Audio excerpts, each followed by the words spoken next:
Shalom saudara pendengar saudara rohani yang dikasihi Tuhan Yesus Kristus. Selamat datang di Renungan Rohani malam hari ini. Selamat malam, saya berdoa agar saudara sehat selalu. Semoga Roh Kudus hadir di tengah kita saat ini. Sebelum kita mulai renungan malam ini, marilah kita bersama-sama berdoa. Bapa kami yang di surga, Bapa di dalam nama Tuhan Yesus Kristus, kami sungguh mengucap syukur, ya Tuhan, oleh karena Engkau sangat baik buat kami.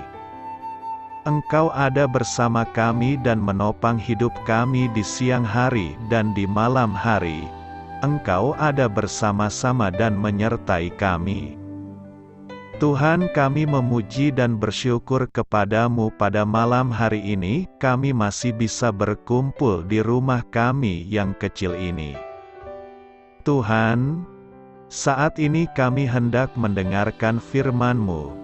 Berilah pengetahuan dan bimbinglah hamba-Mu ini agar apa yang Engkau firmankan dapat bekerja sesuai kehendak-Mu.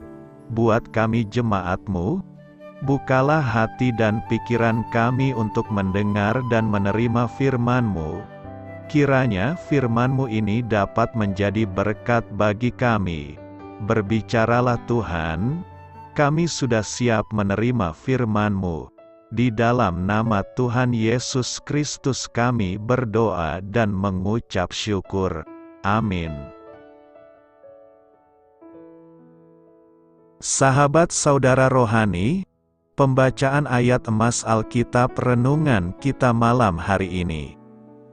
Nats pilihan kita adalah, karena bagiku hidup adalah Kristus dan mati adalah keuntungan. Tertulis dalam kitab Filipi 1 ayat 21, kata kunci renungan pada malam ini adalah alasan untuk hidup. Dan bacaan kita pada malam ini terambil dari kitab Filipi 3 ayat 1 sampai dengan ayat 11. Akhirnya, saudara-saudaraku, bersukacitalah dalam Tuhan. Menuliskan hal ini lagi kepadamu tidaklah berat bagiku dan memberi kepastian kepadamu. Hati-hatilah terhadap anjing-anjing, hati-hatilah terhadap pekerja-pekerja yang jahat. Hati-hatilah terhadap penyunat-penyunat yang palsu, karena kitalah orang-orang bersunat, yang beribadah oleh Roh Allah, dan bermegah dalam Kristus Yesus dan tidak menaruh percaya pada hal-hal lahiriah. Sekalipun aku juga ada alasan untuk menaruh percaya pada hal-hal lahiriah. Jika ada orang lain menyangka dapat menaruh percaya pada hal-hal lahiriah, aku lebih lagi, disunat pada hari ke-8, dari bangsa Israel, dari suku Benyamin, orang Ibrani asli, tentang pendirian terhadap hukum Taurat aku orang Farisi, tentang kegiatan aku penganiaya jemaat, tentang kebenaran dalam mentaati hukum Taurat aku tidak bercacat. Tetapi apa yang dahulu merupakan keuntungan bagiku, sekarang kuanggap rugi karena Kristus. Malahan segala sesuatu kuanggap rugi, karena pengenalan akan Kristus Yesus, Tuhanku, lebih mulia daripada semuanya. Oleh karena Dialah aku telah melepaskan semuanya itu dan menganggapnya sampah, supaya aku memperoleh Kristus, dan berada dalam Dia bukan dengan kebenaranku sendiri karena mentaati hukum Taurat, melainkan dengan kebenaran karena kepercayaan kepada Kristus, yaitu kebenaran yang Allah anugerahkan berdasarkan kepercayaan.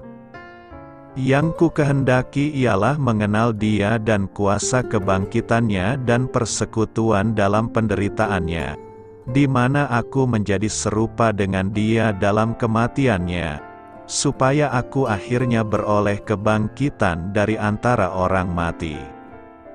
Terambil dari kitab Filipi 3 ayat 1 sampai dengan ayat 11. Topik dari ayat emas renungan kita adalah, mereka yang siap untuk mati adalah orang-orang yang siap untuk hidup. Mari kita mulai renungan malam kita.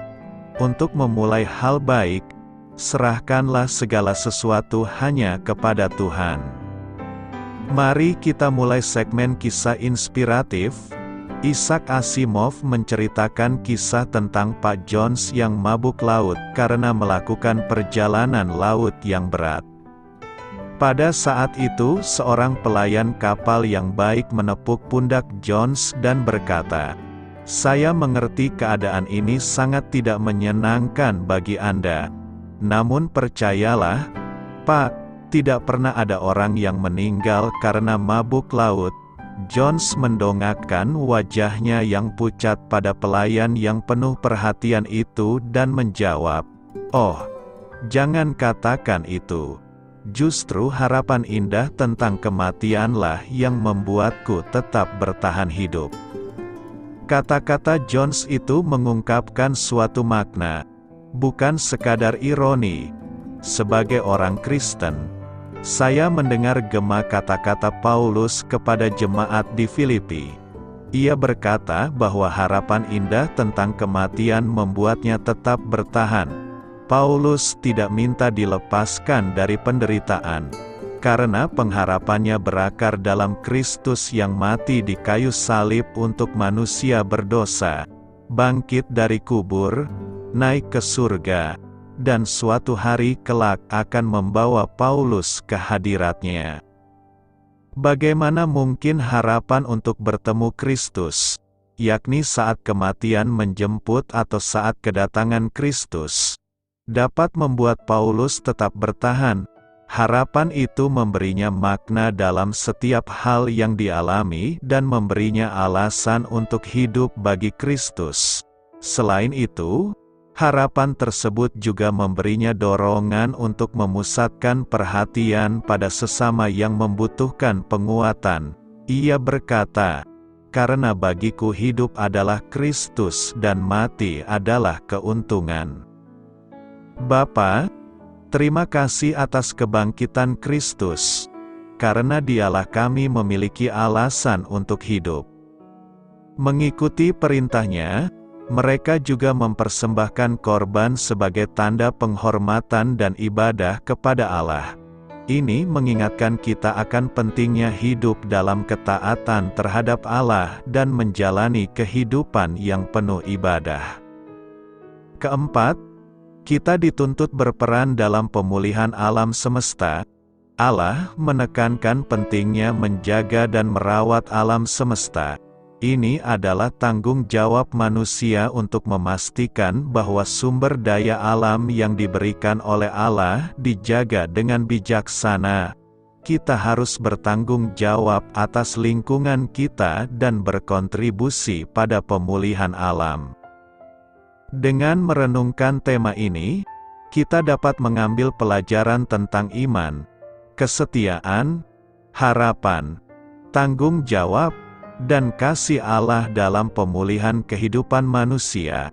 Ini juga mengingatkan kita akan pentingnya hidup dalam ketaatan terhadap Allah dan menjalani kehidupan yang bermakna. RSN. Memilih apa yang baik menjelang hari Kristus. Tema yang akan kita renungkan adalah memilih apa yang baik menjelang hari Kristus. Memilih yang baik itu tidak cukup hanya melihat dari luar, tetapi membutuhkan pembelajaran yang terus-menerus. Pengalaman hidup berperan penting dalam menghasilkan keputusan yang tepat. Orang yang tidak pernah mendapatkan pengalaman yang cukup, serta orang yang tidak pernah mau belajar dari pengalaman hidupnya, tidak akan pernah bisa memiliki kemampuan untuk memilih yang baik. Perikop khotbah minggu ini berbicara tentang harapan Paulus kepada jemaat di Filipi. Paulus menginginkan agar jemaat Filipi dapat memilih yang baik. Memilih yang baik di sini adalah memilih hal-hal yang benar, sehingga mereka dapat semakin kudus, suci, dan tak bercacat menjelang kedatangan Kristus yang kedua kali. Tentu saja tidak mudah bagi jemaat Filipi untuk dapat memilih yang baik, karena definisi "baik" tersebut bisa diartikan macam-macam. Penulis kitab Filipi memberikan gambaran yang jelas tentang hal-hal apa saja yang baik itu. Segala sesuatu yang baik itu berasal dari Allah. Mulai dari penciptaan langit dan bumi, Tuhan menciptakan segala sesuatunya dengan baik, bahkan sangat baik. Segala sesuatu yang baik itu pasti datangnya dari atas, yaitu dari Tuhan. Oleh karena itu, segala sesuatu yang baik, yang harus kita pilih, adalah hal-hal dan perkara-perkara surgawi. Timbul pertanyaan bagi kita sekarang, bagaimanakah cara kita untuk memilih yang baik? Berdasarkan perikope ini kita belajar ada beberapa cara agar kita mampu memilih yang baik, yakni: pertama, kita butuh topangan doa orang-orang kudus. Rasul Paulus berdoa untuk jemaat Filipi karena dia percaya mereka perlu topangan doa agar dapat memilih yang baik. Sungguh, kita memerlukan dukungan doa dari orang-orang di sekitar kita dan Paulus menyadari pentingnya doa itu. Setiap dari kita, anak, pemuda-pemudi orang tua membutuhkan doa untuk dapat memilih yang baik. Ada orang berdoa untuk kita dan kita juga berdoa bagi mereka walau kita mungkin tidak mengenal mereka secara pribadi. Rasul Paulus mendoakan jemaat di Efesus, tetapi dia juga minta didoakan oleh mereka. Dengan kata lain, kita harus saling mendoakan supaya kita dapat memilih yang baik dalam hidup kita. Contoh, seorang ibu Saint Monica terus-menerus mendoakan anaknya Agustinus yang sangat nakal agar berubah dan jawabannya dikabulkan. Walau makan waktu selama 20 tahun, anaknya menjadi salah seorang bapa gereja. Terbukti Roh Kudus menolong kita untuk mewujudkan sesuatu yang sulit dan mustahil terjadi. Kita patut bersyukur adanya topangan doa dari orang-orang kudus di tengah-tengah kegalauan dan tantangan yang kita hadapi. Kedua, kita harus memiliki kasih dalam pengetahuan dan pengertian. Untuk mampu memilih yang baik, kita harus memiliki kasih dalam pengetahuan dan pengertian. Rasul Paulus berdoa agar kasih jemaat Filipi makin melimpah dalam pengetahuan yang benar dan dalam segala macam pengertian, pola pikir, persepsi, cara pandang yang tajam. Untuk dapat memilih yang baik, kita harus mempunyai cara pandang yang baik, dan ini hanya diperoleh di dalam kebenaran firman Tuhan sebab pikiran kita dipengaruhi oleh banyak hal. Oleh sebab itu kita harus mempunyai pikiran Kristus dan cara pandang kita harus seturut dengan pola pikir Kristus untuk diubah makin serupa dengan pikirannya sehingga kita dapat memilih yang baik, berani dan mampu memilih yang baik dan tetap kukuh terhadap apa yang baik. Pertanyaan selanjutnya adalah mengapa kita harus memilih yang baik? Tentu jika kita mau memilih yang baik pastilah ada manfaat dan faedahnya bagi kita, seperti: pertama, supaya hidup kita kudus dan tak bercacat menjelang hari Kristus. Kita tidak akan mampu memilih apa yang baik kalau kita tidak memiliki pengetahuan yang baik tentang Tuhan. Tidak mengetahui apa maunya Tuhan, tidak memiliki pemikiran tajam yang sudah diubahkan sehingga dapat memilah mana yang baik dan mana yang jahat bukan pikiran tumpul karena pengaruh ilah zaman ini. Rasul Paulus mengingatkan jemaat Roma untuk mengalami pembaruan budi supaya dapat membedakan mana kehendak Allah, apa yang baik, yang berkenan kepada Allah dan yang sempurna. Agar kita suci dan tidak bercacat, pilihan-pilihan kita harus benar karena pilihan akan memengaruhi kehidupan kita. Contoh, kalau kita salah memilih ukuran dan warna baju, akibatnya tidak pas di badan dan tidak sedap dipandang mata. Kalau memilih pekerjaan yang tampak menjanjikan tetapi menjauhkan kita dari Tuhan, pertimbangkan lagi baik-baik. Kalau kita salah memilih pasangan hidup yang tidak membawa kita dekat kepada Tuhan, kita akan menyesal seumur hidup karena tidak ada pilihan kedua sesuai dengan perintah Tuhan. Lebih lanjut, kalau kita salah memilih Tuhan, penyesalan akan berlangsung selama-lamanya alias kekal.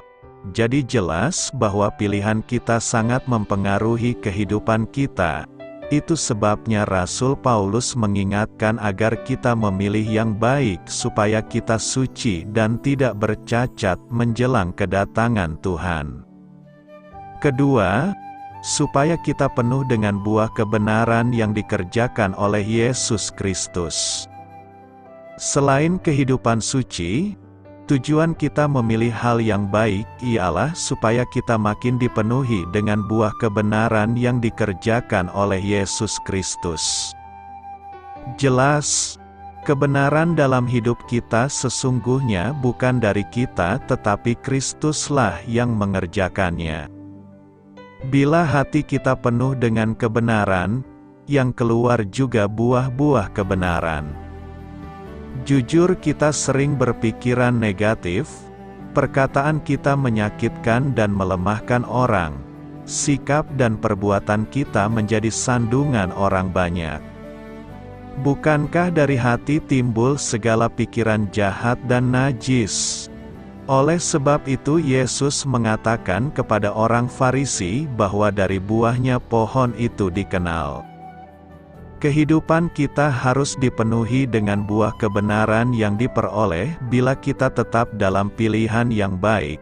Kita beroleh buah Roh Kudus yang dikerjakan oleh Roh Kudus dan buah kasih yang dikerjakan oleh Kristus.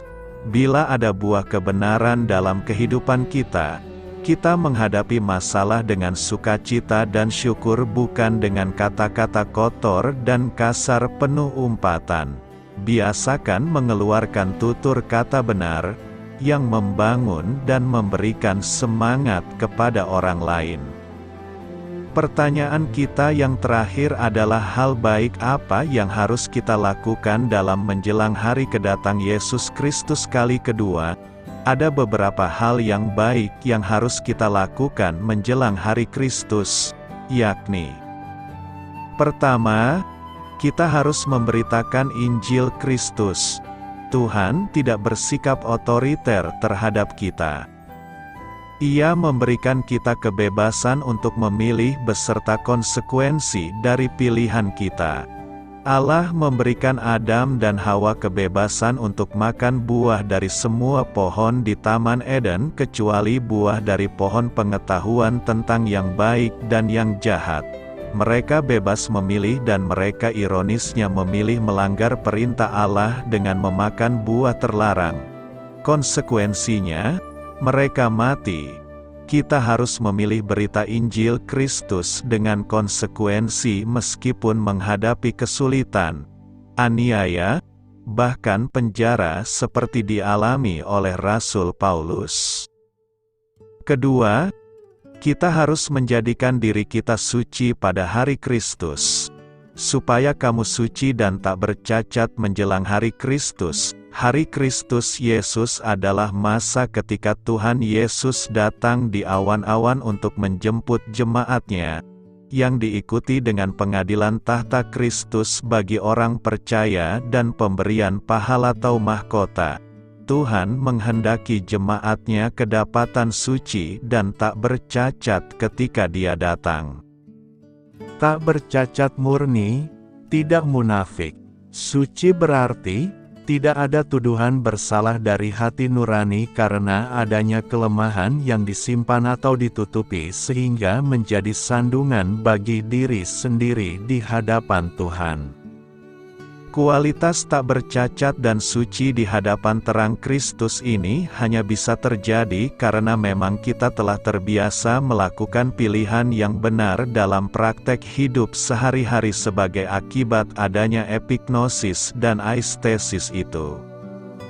Ketiga, kita harus mampu menghasilkan buah kebenaran untuk kemuliaan Tuhan, penuh dengan buah kebenaran yang dikerjakan oleh Yesus Kristus untuk memuliakan dan memuji Allah.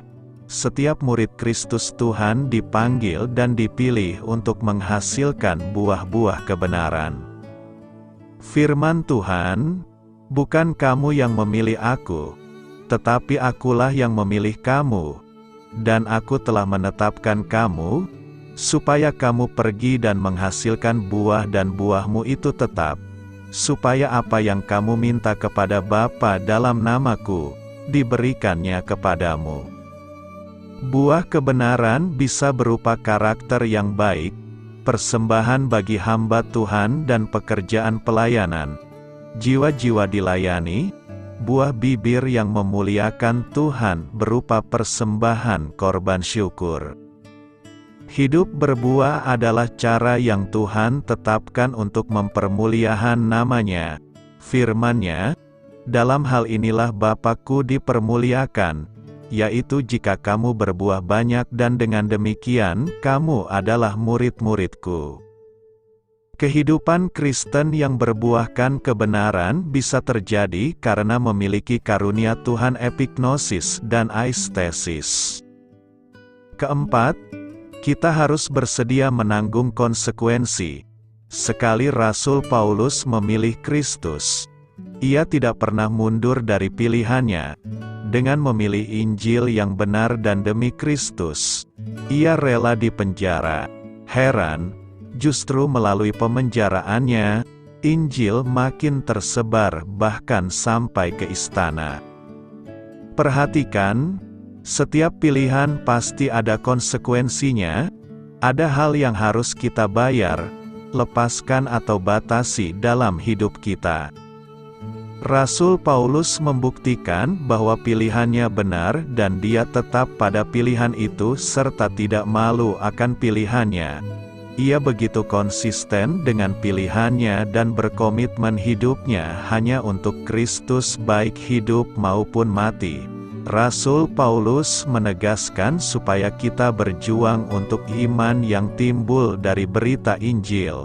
Sudahkah kita rutin membaca Alkitab? Jujur, diperlukan perjuangan untuk membaca Alkitab setiap hari. Ketika kita sudah menentukan pilihan, kita harus siap bergumul dengan pilihan yang sudah kita putuskan. Yesus mengatakan kepada para murid-Nya, "Setiap orang yang mau mengikut Aku, ia harus menyangkal dirinya, memikul salibnya dan mengikut Aku." Jadi, kalau kita mau menjadi murid Kristus, kita harus berani menyangkal diri dan memikul salib. Kita harus hidup berpadanan dengan Injil, artinya hidup kita harus sesuai dengan Injil yang kita percayai dan sepadan dengan Kristus, bukan sepadan dengan dunia. Renungkan, apa yang hendak kita renungkan?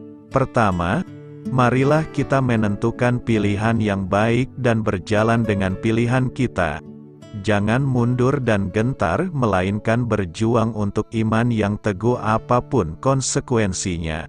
Dengan hidup kudus, kita berbuahkan kebenaran juga bersedia menanggung derita demi Kristus hingga kesudahannya, kita menerima keselamatan penuh saat Ia datang kembali.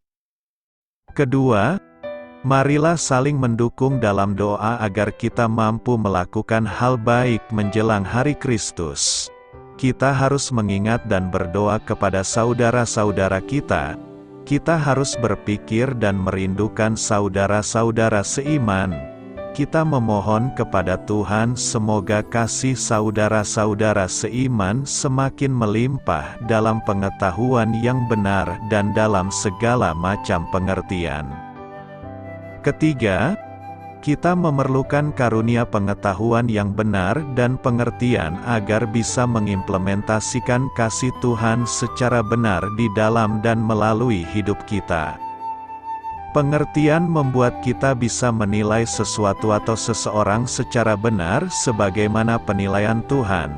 Pengetahuan yang benar memampukan kita untuk menerapkan pengenalan kita akan kebenaran firman Tuhan dalam menyelesaikan permasalahan praktis dengan cara yang berkenan di hati Tuhan. Karena itu, pilihlah apa yang baik menjelang hari kedatangan Kristus. Apa artinya, hidup adalah Kristus? Filipi 1 ayat 21 berkata, "Karena bagiku hidup adalah Kristus dan mati adalah keuntungan." Kebanyakan orang fokus pada bagian kedua ayat ini. Mati adalah keuntungan, dan merenungkan nikmatnya surga. Namun kita tidak boleh mengabaikan apa yang tertulis sebelumnya. Pentingnya ungkapan "hidup adalah Kristus" tidak dapat dilebih-lebihkan. Ungkapan ini harus menjadi inti kehidupan setiap orang Kristen. Dalam pernyataan ini, Rasul Paulus mengatakan bahwa segala sesuatu yang telah ia upayakan, segala sesuatu yang ia miliki, dan segala sesuatu yang ia nantikan akan diarahkan kepada Kristus. Sejak masa pertobatan Paulus hingga kemartirannya, setiap tindakan yang dilakukannya ditujukan untuk memajukan pengetahuan, Injil, dan gereja Kristus. Tujuan utama Paulus adalah untuk memuliakan Yesus. Hidup adalah Kristus, berarti kita mewartakan Injil Kristus. Paulus berkhotbah di sinagoga. Dia berkhotbah di tepi sungai, dia berkhotbah sebagai seorang tahanan, dia berkhotbah sebagai rasul, dia berkhotbah sebagai pembuat tenda. Pesannya tetap, Yesus Kristus dan Dia yang disalibkan. Dia membawa pesan pengorbanan Kristus kepada raja, tentara, negarawan, imam, dan filsuf, orang Yahudi dan bukan Yahudi, pria dan wanita. Dia akan berkhotbah kepada siapa saja yang mau mendengarkan. Hidup adalah Kristus, berarti kita meniru teladan Kristus. Segala sesuatu yang Yesus lakukan dan katakan, itulah yang ingin dilakukan dan dikatakan Paulus. Gereja mendapat manfaat dari teladan kesalehannya. Jadilah pengikutku, sama seperti aku juga menjadi pengikut Kristus. Apa yang akan Yesus lakukan, itulah yang ingin kita lakukan. Hidup adalah Kristus, berarti kita mengejar pengenalan tentang Kristus. Kita ingin mengenal Kristus lebih baik lagi setiap hari. Bukan hanya sekumpulan fakta tentang Kristus, tetapi pribadi Kristus itu sendiri. Yang ku kehendaki ialah mengenal Dia dan kuasa kebangkitannya dan persekutuan dalam penderitaannya, di mana aku menjadi serupa dengan Dia dalam kematiannya, supaya aku akhirnya beroleh kebangkitan dari antara orang mati. Hidup adalah Kristus, berarti kita rela melepaskan apapun yang menghalangi kita untuk memiliki Kristus. Kesaksian Paulus mengenai hal ini, tetapi apa yang dahulu merupakan keuntungan bagiku, sekarang kuanggap rugi karena Kristus. Malahan segala sesuatu kuanggap rugi, karena pengenalan akan Kristus Yesus, Tuhanku, lebih mulia daripada semuanya. Oleh karena Dialah aku telah melepaskan semuanya itu dan menganggapnya sampah, supaya aku memperoleh Kristus, dan berada dalam Dia, kita berpegang teguh pada janji Tuhan kami dalam Markus 10 ayat 29-30 bahwa pengorbanan kita untuk Yesus akan dibayar 100 kali lipat. Hidup adalah Kristus, berarti bahwa Kristus adalah fokus kita, tujuan kita, dan keinginan utama kita. Kristus adalah titik pusat pikiran, hati, tubuh, dan jiwa kita. Segala sesuatu yang kita lakukan untuk kemuliaan Kristus. Saat kita mengikuti perlombaan yang diwajibkan bagi kita mengesampingkan dosa yang menjerat dan gangguan-gangguan duniawi. Dengan mata yang tertuju kepada Yesus, Dia adalah hidup kita. Berlari menuju panggilan surgawi, berilah keadilan bagiku, ya Allah. Dalam memasuki dan menjalani minggu ini kita akan dikuatkan dan diarahkan firman Tuhan dengan tema, berlari menuju panggilan surgawi. Panggilan surgawi adalah panggilan keselamatan, panggilan untuk masuk ke dalam rencana Tuhan, panggilan untuk dekat dengan Tuhan, panggilan untuk melayani Tuhan. Kita harus mengetahui, mengerti dan mengenali panggilan surgawi yang Tuhan berikan dalam hidup kita, supaya kita dapat menghargai bahwa panggilan surgawi yang kita miliki adalah karena Kristus telah mati untuk kita, Kristus yang telah mengorbankan dirinya bagi kita. Panggilan surgawi sangat penting dan berharga dalam hidup kita. Kalau orang percaya tidak berjalan dalam panggilan surgawi, maka kita akan berjalan menuju kepada panggilan dunia. Kita mengikuti semua keinginan-keinginan dunia. Firman Tuhan berkata semua orang yang mengikuti keinginan dunia akan binasa. Tetapi orang yang percaya kepada Tuhan akan hidup untuk selama-lamanya. Paulus mengejar panggilan surgawi itu sebabnya ia meninggalkan panggilan dunia yang dianggapnya sebagai sampah yang dapat membahayakan keselamatan dirinya dan orang lain.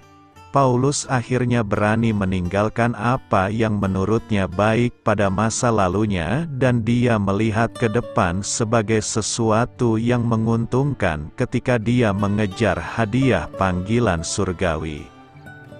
Dalam rangka berlari menuju panggilan surgawi, Paulus melihat masa lalunya sebagai sesuatu yang perlu diperbaiki. Ada beberapa masa lalu Paulus yang dianggapnya baik, tetapi ternyata setelah berjumpa dengan Yesus semuanya jadi tidak ada gunanya seperti. Pertama, segala sesuatu yang dilakukan oleh Paulus dalam tradisi orang Farisi atau aturan-aturan yang begitu banyak, maka itu dianggap rugi oleh Paulus setelah dia ada dalam Yesus. Kata rugi dalam bahasa Ibrani memakai kata zemian, dari kata zemia yang artinya rugi atau kerusakan. Dan dalam Kisah Para Rasul 27 ayat 10 terjemahan KJV memakai kata damage, yang artinya bukan sekedar kerugian yang biasa namun suatu kerugian yang dapat merusak sesuatu, yaitu yang sangat membahayakan keselamatan orang lain.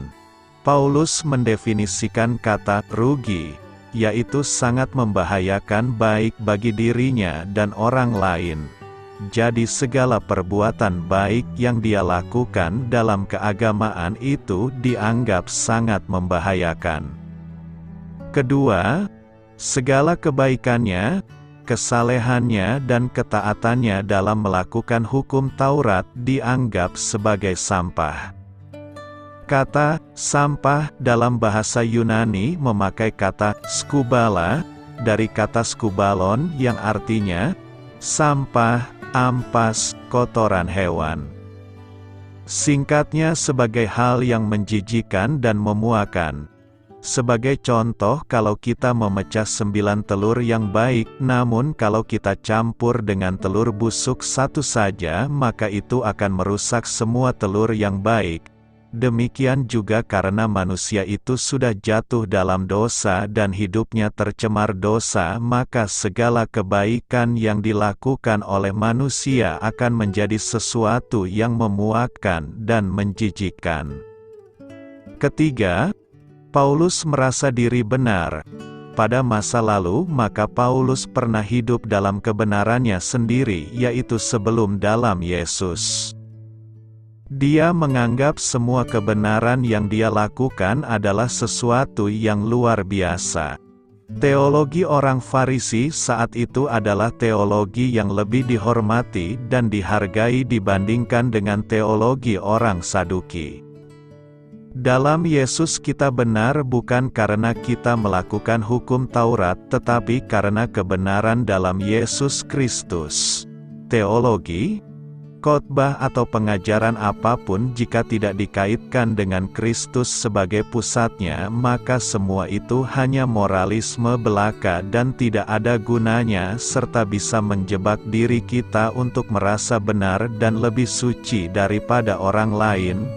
Charles Spurgeon pernah berkata, kalau kita tidak mengkhotbahkan Kristus, maka lebih baik tidak usah berkhotbah. Keempat, Paulus merasa diri berharga. Ada 3 identitas asli dari Paulus, yaitu bangsa Israel, suku Benyamin dan orang Ibrani asli yang menunjukkan rasa diri yang berharga dalam kehidupan Paulus. Berbeda dengan orang Samaria yang sudah melakukan kawin campur dan dianggap suku yang paling rendah serta diidentikan dengan pemungut cukai dan pelacur. Paulus ini orang Ibrani asli yang sangat fasih menulis bahasa Ibrani dan berbicara dengan bahasa Ibrani yang halus dibandingkan dengan yang lain.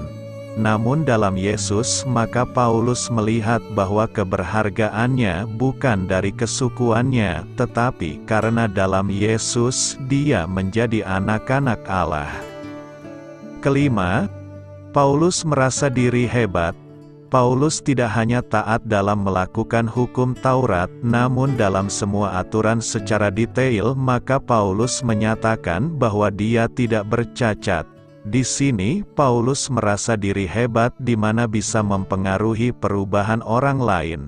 Dalam Yesus, maka orang lain bisa berubah bukan karena kita telah menuruti semua aturan agama, tetapi karena pekerjaan Roh Kudus. Semua yang disebutkan di atas tidak ada gunanya lagi bagi Paulus setelah ia berjumpa dengan Yesus. Paulus mengalami perubahan hidup yang total.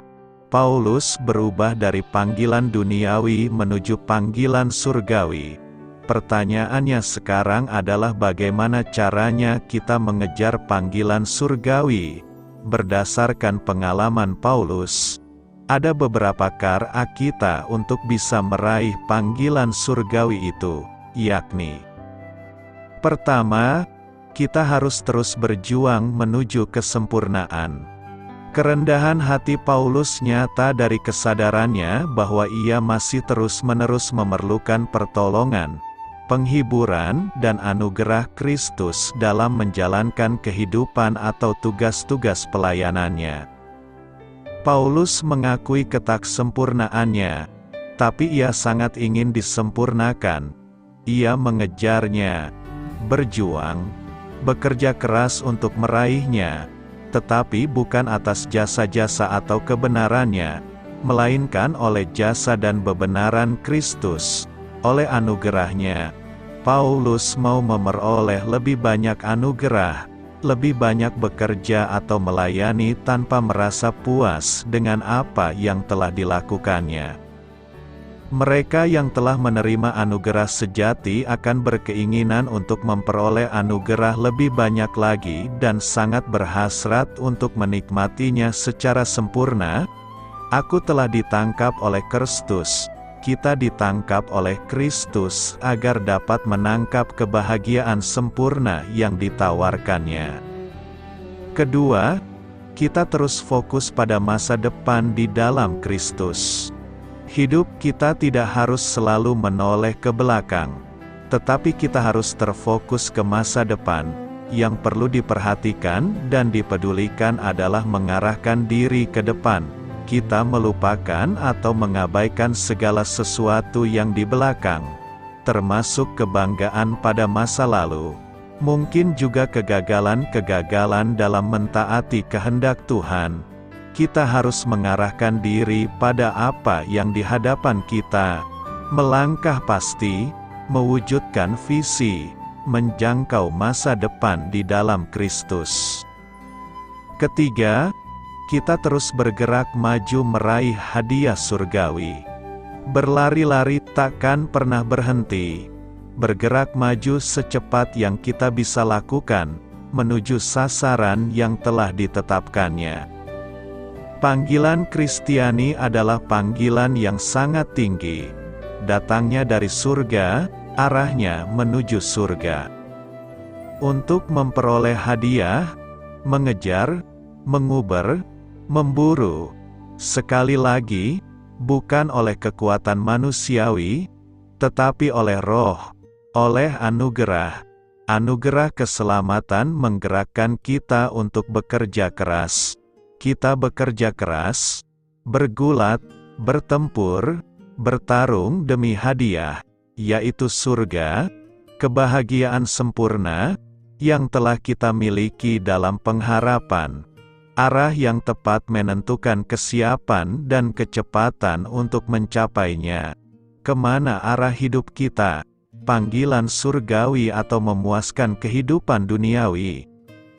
Renungkan, Paulus berlari-lari untuk tujuan ini, yaitu ketika dia menganggap masa lalunya sebagai sesuatu yang memuakkan, maka dia tidak mau berdiam diri namun mengejar panggilan sorgawi itu. Ada 5 hadiah, yaitu panggilan sorgawi yang adalah suatu kehormatan yang dikejar oleh Paulus dan perlu kita kejar juga. 5 hadiah atau panggilan itu adalah: mahkota abadi diperoleh dengan menjadi teladan rohani atau saksi Kristus. Mahkota kemuliaan diperoleh dengan menjadi gembala. Mahkota sukacita diperoleh dengan memenangkan jiwa-jiwa bagi Kristus. Mahkota kehidupan diperoleh karena setia kepada Yesus walaupun mengalami penderitaan. Mahkota kebenaran diperoleh karena merindukan kedatangan Yesus yang kedua kali. Hadiah itulah yang dikejar Paulus. Sekalipun hadiah mahkota itu diberi oleh Kristus, maka kelak Paulus dan kita semua di hadapan Kristus, Sang Raja, semua mahkota itu akan diletakkan di bawah Kristus, untuk memuliakan dan menghormati Dia. Sayangnya, banyak orang percaya sudah mulai meredup untuk mengejarnya. Paulus menasihati kita untuk terus bekerja sama dalam hal-hal besar yang telah kita setujui dan bertumbuh menjadi semakin dewasa. Terus saling berbagi, saling menolong, dalam mempelajari firman Tuhan. Karena itu, mari terus berjuang menuju kesempurnaan pengertian dan perbuatan iman kita. Mari fokus pada masa depan kita di dalam Kristus. Mari bergerak maju meraih hadiah surgawi. Mari bertumbuh dalam pengertian-pengertian baru yang lebih baik. Beritakanlah Injil kepada segala makhluk. Hormatilah semua orang. Selamat beristirahat malam dalam kasih setia Tuhan. Doa saya menyertai saudara sekalian. Mari bertumbuh dalam iman bersama saudara rohani. Saya memberkati Anda agar sewaktu Anda mencarinya dari Dia, Bapa Surgawi Anda akan memberikan bagi Anda roti harian Anda, dalam nama Yesus Kristus. Tuhan yang berkuasa atas alam semesta dan menuntun kita kepada iman yang menyelamatkan. Tuhan Yesus menyertai senantiasa. Terima kasih sudah berkenan mendengarkan renungan malam saudara rohani. Tuhan memberkati. Amin.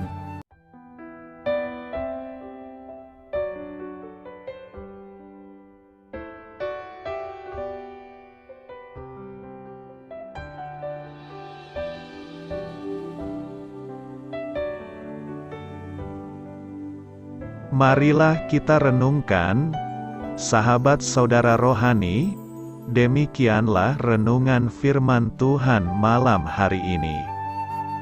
Semoga menjadi berkat di dalam hidup kita dan menjadikan kita pribadi yang lebih baik.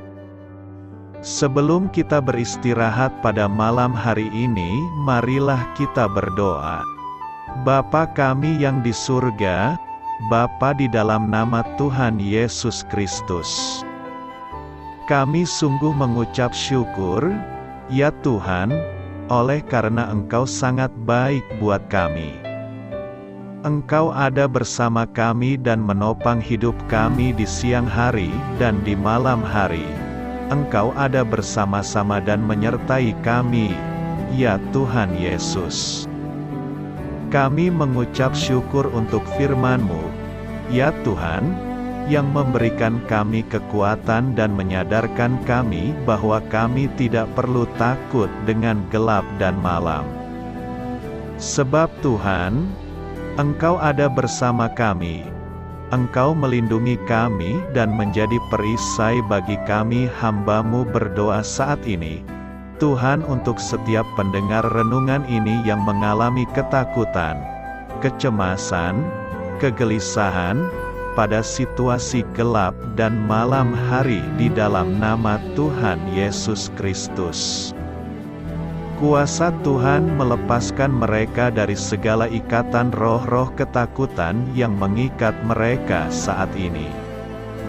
Tuhan melepaskan setiap anak-anak-Mu dari segala rasa takut dan kecemasan.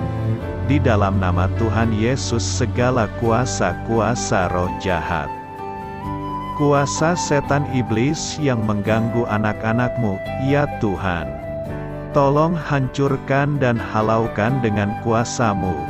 Dalam nama Tuhan Yesus Kristus, berkati setiap kami anak-anak-Mu, ya Tuhan, dan lindungilah kami. Kami aman di dalam Engkau. Ya Tuhan, penuhilah setiap hati kami dengan keberanian, damai sejahtera, dan sukacita serta ketenangan yang dari Tuhan. Berkati kami di malam hari ini, saat kami tidur dan beristirahat. Kuasa-Mu, ya Tuhan, menaungi setiap kami, memberkati dan melindungi kami. Bangunkanlah kami kembali besok pagi dengan kekuatan yang baru. Tubuh yang sehat diberkati Tuhan dan berkat-berkat yang baru Tuhan sediakan bagi kami. Terima kasih, ya Tuhan, kami sungguh mengucap syukur untuk firman-Mu yang menguatkan kami. Dalam nama Tuhan Yesus Kristus Juru Selamat kami, Bapa kami yang baik, kami mengucap syukur dan berdoa haleluya. Amin. Biarlah firman Tuhan menjadi pengingat untuk kita semua, bahwa tuntunan dari Roh Kudus akan selalu memberi jalan keluar bagi setiap permasalahan hidup kita, dan memberi kedamaian di hati kita. Amin. Sampai jumpa di renungan malam saudara rohani berikutnya.